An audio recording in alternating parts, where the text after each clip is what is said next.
Court. So this is the PvP video I said I would release. This is a lot further in my rank. I did want to upload some other videos that had my rank up progress going through PvP, but the stuff I captured didn't capture. So this is going to be a little bit more, difficult for me. But yeah, this is the this is a really fun game. I'm enjoying it so far. This is actual PvP against people. I like it because there's tactics. There are different ways that the robots handle. You have the heavy ones that are very slow, so you have to sort of like figure out when to use your boost. And one thing I've been doing actually is to not use my abilities as a crutch. So you have different support abilities. You can have healing modules.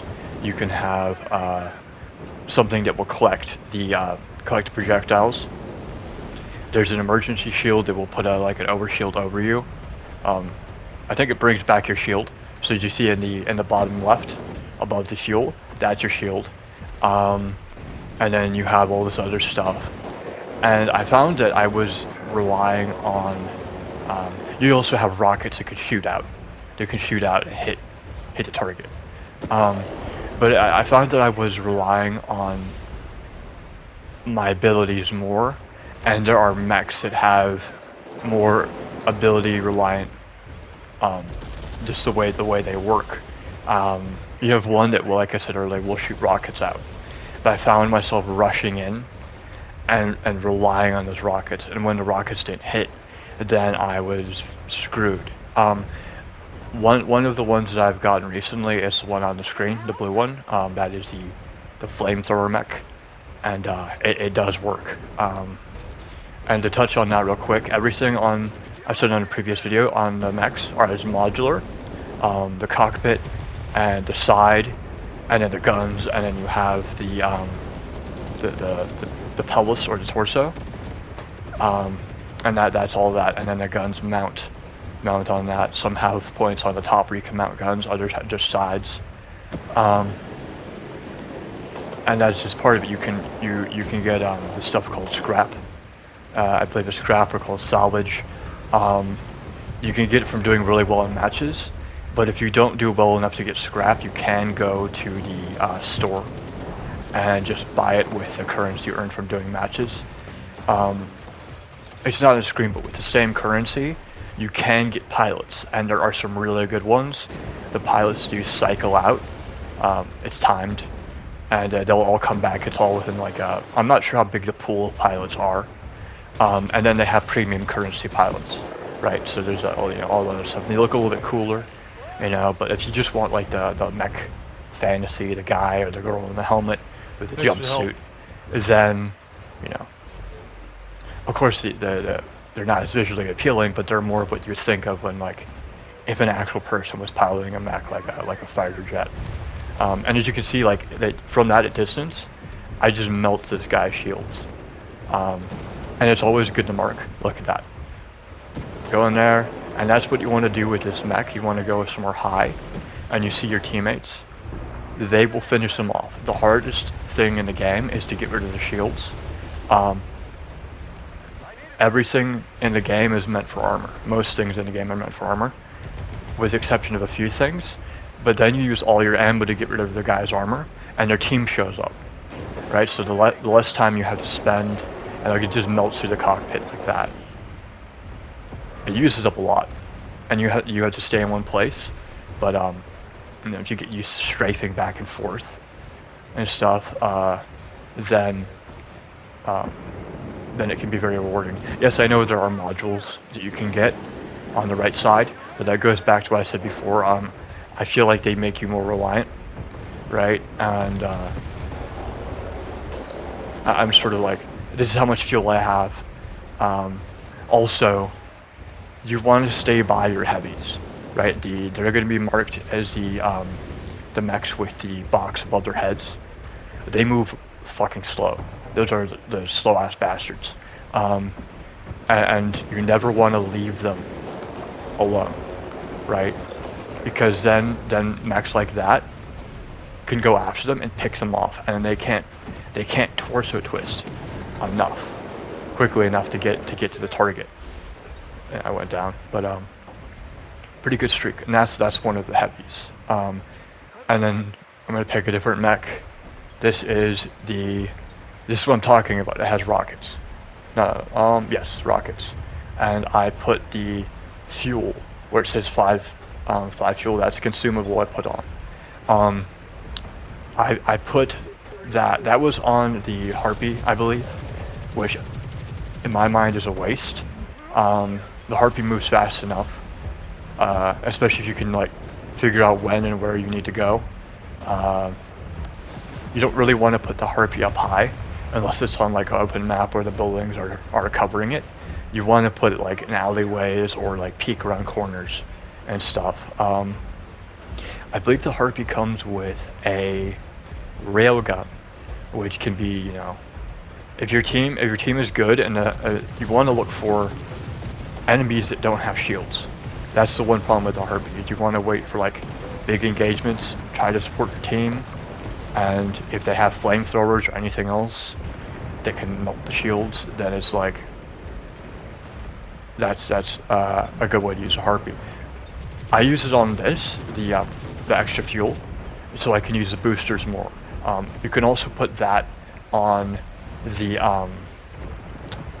on the heavy mech, the bulwark mech, because they move really slow, but you don't really need to move with the bulwark mech.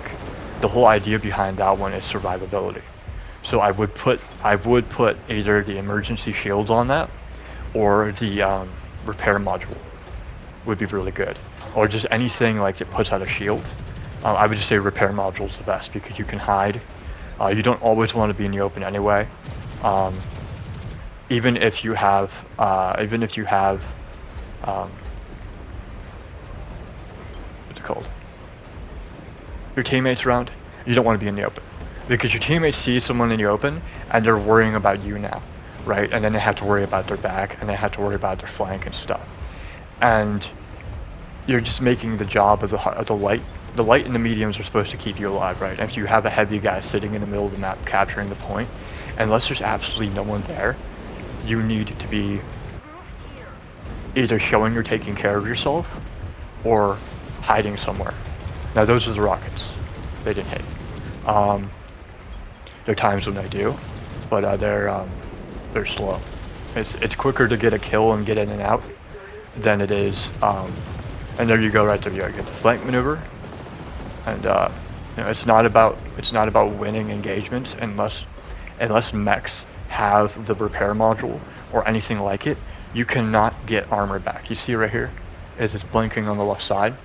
So even if you don't win an engagement, if you can get the shields down and start making the armor make the armor go away, then that is something that pilot has to worry about. The few one-on-one engagements you can win is against like, you know, scouts and lights, but those are some, you know, people put some pretty heavy shit on that. What else? Okay, I wanted to touch on my schedule. I don't stream, but my posting schedule. So I post to Twitter, and when I do that, I do a 24-hour post period. I post something, and once a full day passes, then I post something else. I do that because I don't want to feed bloat people, right? Like, imagine how annoying it is when someone you know or follow just starts like everything, and you want to see what they're posting, but it's like, I don't want my phone to constantly be buzzing and run my battery down or whatever. So I post every 24 hours. So when the next full day passes, I'm going to post another video. If I post other things on my Twitter besides videos, I may wait a little bit longer, just to be considerate of people and give people time to catch up. The only exception to this is if I cover politics.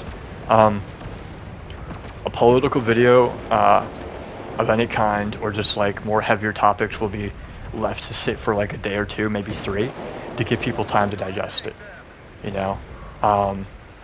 The lighter videos, usually a day. That's how I'm going to handle this.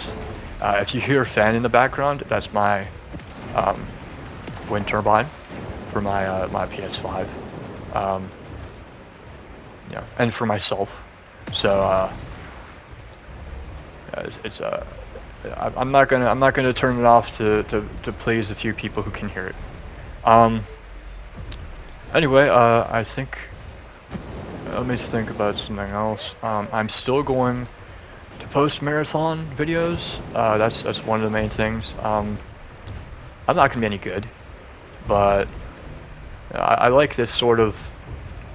I like this sort of combat. Like, this is the kind of multiplayer I like.